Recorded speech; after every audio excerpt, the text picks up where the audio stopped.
बांग्लादेश में जारी कोटा विरोध प्रदर्शनों के बीच प्रधानमंत्री शेख हसीना ने इस्तीफा दे दिया है।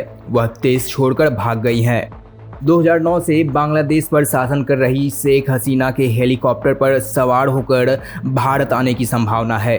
सूत्रों के अनुसार शेख हसीना का हेलीकॉप्टर नई दिल्ली की ओर बढ़ रहा है।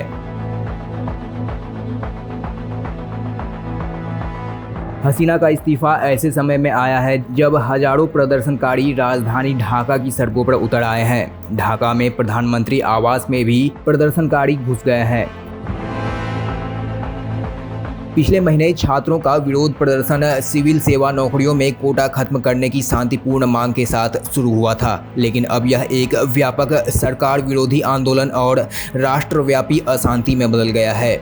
प्रदर्शनकारियों की सबसे बड़ी मांग शेख हसीना का इस्तीफा था। शेख हसीना को बांग्लादेश की लौह महिला के रूप में जाना जाता है।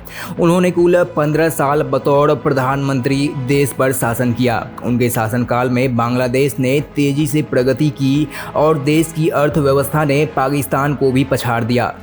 शेख हसीना ने प्रधानमंत्री बनने के बाद से देश में कट्टरपंथ को कम किया और देश को विकास के रास्ते पर लेकर आई। उन्होंने दुनिया के हर उस देश से मदद ली जिसकी उनके देश को ज़रूरत थी। यही कारण है कि बांग्लादेश ने चीन से भी उतने ही मजबूत संबंध बनाए जितने कि भारत से। हसीना के शुरुआती कार्यकालों में बांग्लादेश के अमेरिका से भी रिश्ते काफ़ी मजबूत थे, लेकिन वे समय के साथ कमज़ोर होते चले गए।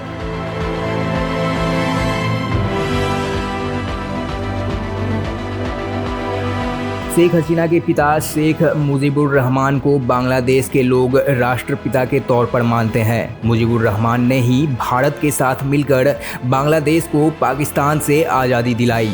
यही कारण है कि मुजीबुर रहमान को भारत में बंगबंधु के नाम से भी जाना जाता है। बांग्लादेश की स्थापना के समय बांग्लादेश के हालात सही नहीं थे। ऐसे में शेख मुजीबुर रहमान ने शेख हसीना को भारत में रखा था। ऐसे में शेख हसीना का भारत के साथ पुराना संबंध है।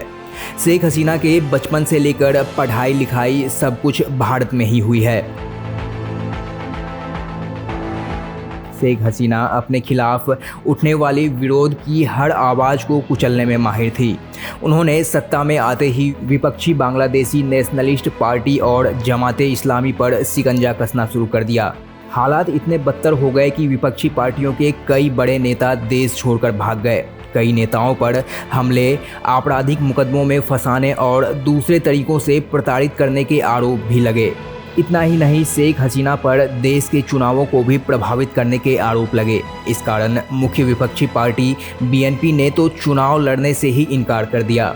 ऐसे में शेख हसीना पिछले 2 चुनाव एक तरफा तरीके से जीतती आ रही थी। शेख हसीना अपने कार्यकाल की शुरुआत में युवाओं के बीच खूब लोकप्रिय रहीं। हालांकि समय के साथ उनके ज़मीन से संबंध टूटते गए और उनके फैसलों का असर युवाओं पर दिखने लगा। पिछले 5 साल में बांग्लादेश की अर्थव्यवस्था तेज़ी से बिगड़ी है।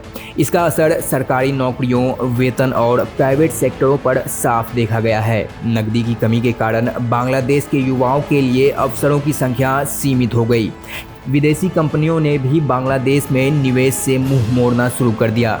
इस बीच शेख हसीना ने अपने वोट बैंक को मजबूत करने के लिए सरकारी नौकरियों में बांग्लादेश मुक्ति संग्राम में हिस्सा लेने वालों के बच्चों को आरक्षण का ऐलान कर दिया। इस फैसले ने युवाओं के गुस्से को भड़का दिया, जिसे शेख हसीना ने कमतर समझने की भूल कर दी।